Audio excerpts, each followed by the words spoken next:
Hello everyone, you are watching Square Triangle Mouse, and today we are doing a guide to siege units in Civilization 6. I've seen some people in the forums asking about the specific mechanics and whether catapults are worth it or not. And I thought, you know what, let's do a full guide to siege units in this game and explain a little bit how they work. So the idea of siege units in Civilization 6 is that they are units specifically good for attacking cities, of course. And so the first point that you should consider is remember not to try to use these units against enemies, and also don't use them to defend units. You might see the AI using these units to defend cities, sorry, not units, using siege units to defend cities, and that's actually a very bad idea. In general, whenever you see the AI repeatedly going for a certain strategy in this game, there is a good chance that that is a bad strategy. And as a human, you want to be smarter than that. So yeah, catapults for defending cities are actually, or catapults or siege units in general, are very bad for defending cities, because they do very little damage against units. You will be much better with for example, with a range unit inside your city or inside your encampment, just attacking the attacking units with range. Okay, so this is only good for attacking cities and city walls, districts like encampments, for example, the walls of the fortification of the encampment, so it doesn't bombard you anymore when you are attacking the city, that kind of thing. And so we start with the catapult. This is the first siege unit that the game will let you build, and they cannot move and attack on the same turn unless they earn the expert crew promotion, which is very far ahead in the promotion line. So you're probably not going to get it early on in the game when you have the catapults. As a general rule, you can consider that the catapults are very weak. I almost never build them, and when I build them just with the idea of promoting them. Like, let's say you are playing with the Khmer, and later on you are thinking about using the Dom Ray. I'm not going to explain it very much because it's a unique unit, so it's only for one specific civilization. But maybe you want to upgrade it to a trebuchet or to later siege units which are better, and so you think, okay, if you have the time, you build one in the ancient era or the classical era. And you think, okay, we'll have it from early on, and then eventually we will promote it, right? In the early stages of the game, well, first of all, at the very beginning, the AI will not have any walls, so you don't really need siege units. I mean, of course, the siege units are not only good for walls, they will also do more damage to the city center than any other unit, so it will make your invasion faster if you have a siege unit attacking the city, even when they don't have walls. But they are not strictly speaking necessary, and because they are so limited and they are not necessary in the early game, you might be better off not building them at all. And if the enemy has ancient walls, well, if you have melee units, if you have some warriors or even swordsmen or any sort of unique unit from the ancient or classical era, you might be better off building a battering ram than building a catapult. Okay, I have videos in this channel explaining how battering rams work, how support units work. But basically, if you have melee units, you can destroy walls with ancient walls with a battering ram. Then for the medieval walls and Renaissance walls, things start getting more complicated, but in the early stages of the game, really the catapult seems like the weakest option to take cities, so I don't recommend them very much. Later on, we get the trebuchet. Now the trebuchet is a little bit better, okay? It still cannot move and attack on the same turn, of course, but they do way more damage. The bombard strength goes up quite a lot. Like if we go back, we had here 35, and now we go up a full 10 points, which is more than a 20% increase, so it's quite relevant here. They also survive a little bit longer, like the catapult will survive maybe 2 attacks from the enemy on higher difficulties, and the trebuchet will survive maybe 3, depending on what you are being attacked with, but they tend to be a little bit more durable, and they do significantly more damage to the enemy cities. So when you start to play against medieval walls, then maybe the trebuchet is not such a bad option.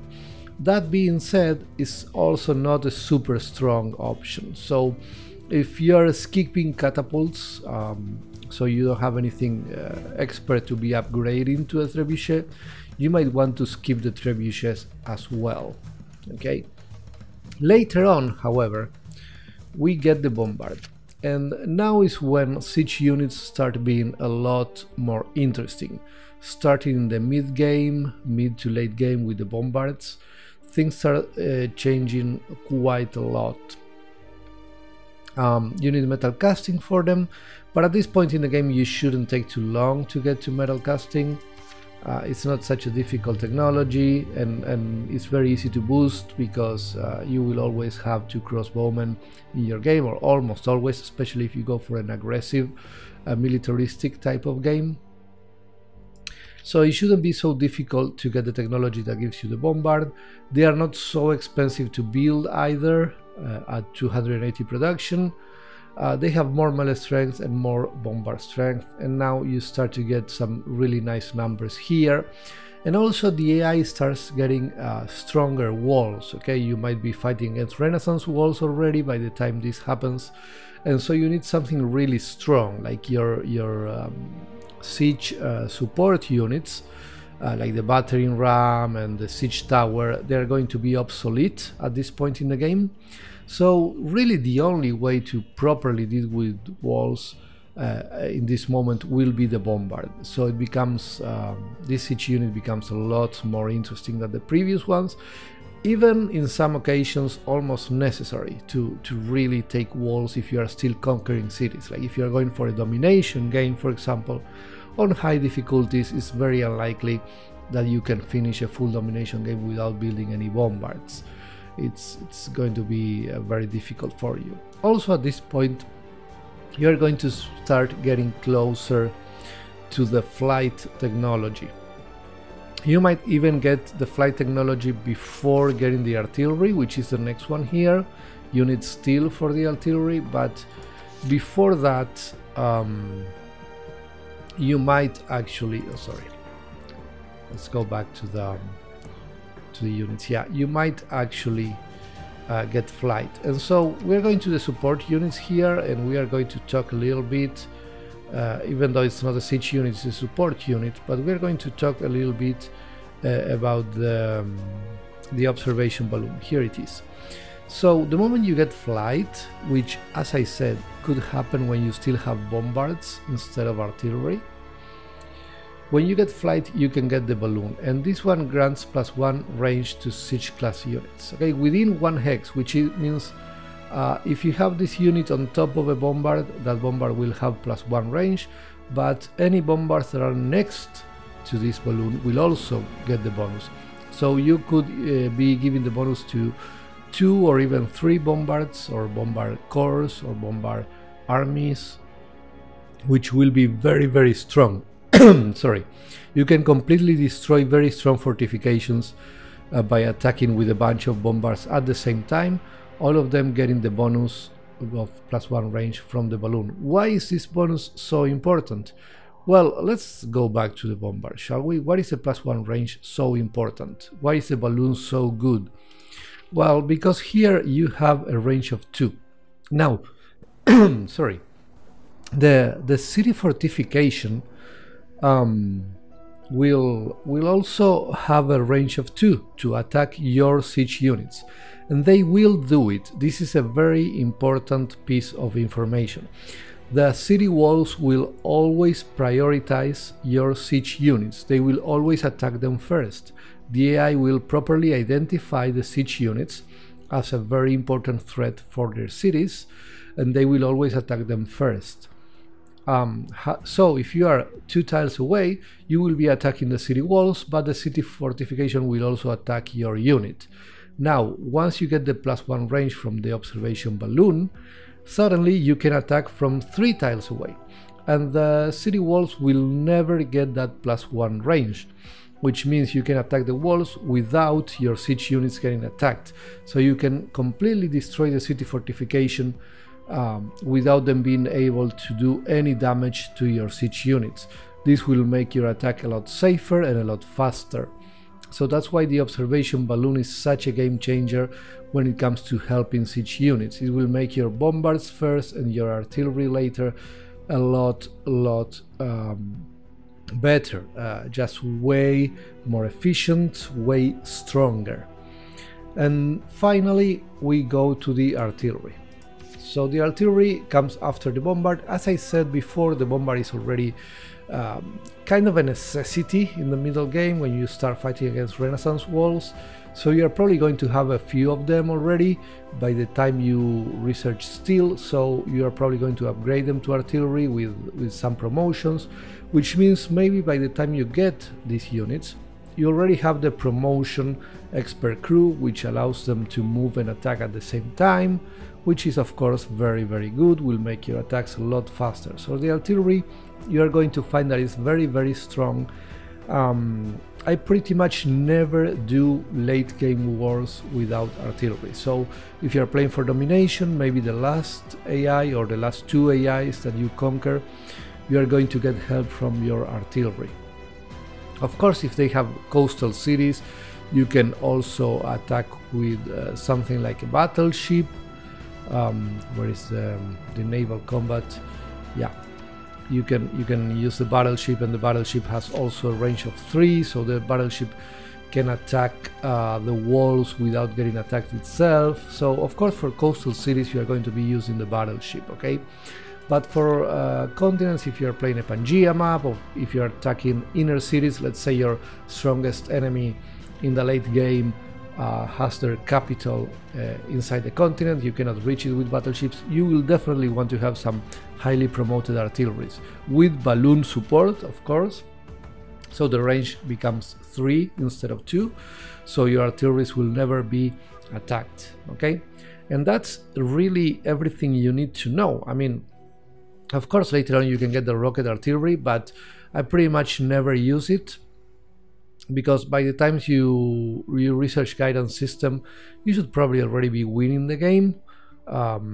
Sometimes you even win domination before even reaching this technology, so you never actually use rocket artillery, and if you need to use it, really it's going to be the very last few turns. So by the time you get to rocket artillery, the game is pretty much over anyway. But the artillery will be important, probably for your last or your second to last conquest in a domination game. And they are very good, as I said, especially with the balloon. You always want to have that balloon there to give them the +1 range. Of course the balloon can upgrade to a drone, which is nice, because you get a little bit extra bombard strength, but this is not such a game changer. The real game changer is a +1 range. So that's why after I get my bombards, I immediately rush the technology to flight to get the observation balloons to help those bombards as soon as possible, because this +1 range will really, you are going to notice it immediately, will really be a game changer.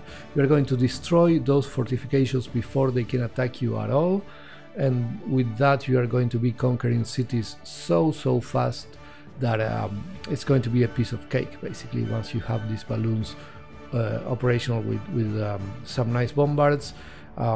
Build a few of those, you know, if you have, let's say, 2 bombard armies, one next to each other, both of them with a +1 range, that's it. That's all you need to destroy a city fortification in like 1 turn.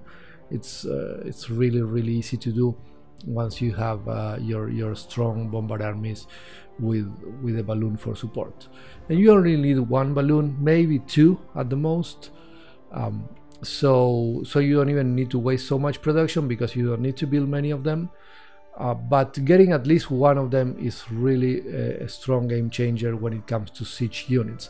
That's why late game siege units are so much better. You know, early game you have things like catapults and your trebuchets, your catapults, having to attack from 2 tiles when they are already very squishy, so the fortifications are going to be attacking them, and it's very difficult to use them properly, to get them to survive for long enough so that they can really help you a lot in the early stages of the game. That's why catapults and even trebuchets are not so good. So that's how you use your siege units. Remember that the range will get affected by the same limitations that affect the range of range units like archers and crossbows. So if you have a hill in front of your, or in the middle between your siege unit and the city, your siege unit will not be able to attack the city. Same with forest, like your range will be affected by the same geographical issues that affect the range units. So keep this in mind when you are placing your siege units. Yeah, but anyway, these limitations to range will affect your siege units, and they will also affect the city fortification. So it really doesn't change the game so much, but it's another thing to consider when you are moving your units towards the enemy city. For any further questions about siege units or any other type of units, or any other strategic questions that you have about Civilization 6, please remember to leave it in the comments. I will do more specific videos like this one during the next few weeks. And that is all for now. Please remember to hit the like button and subscribe as usual. It really helps a lot to small channels like this one to grow. And as usual, thank you very much for watching.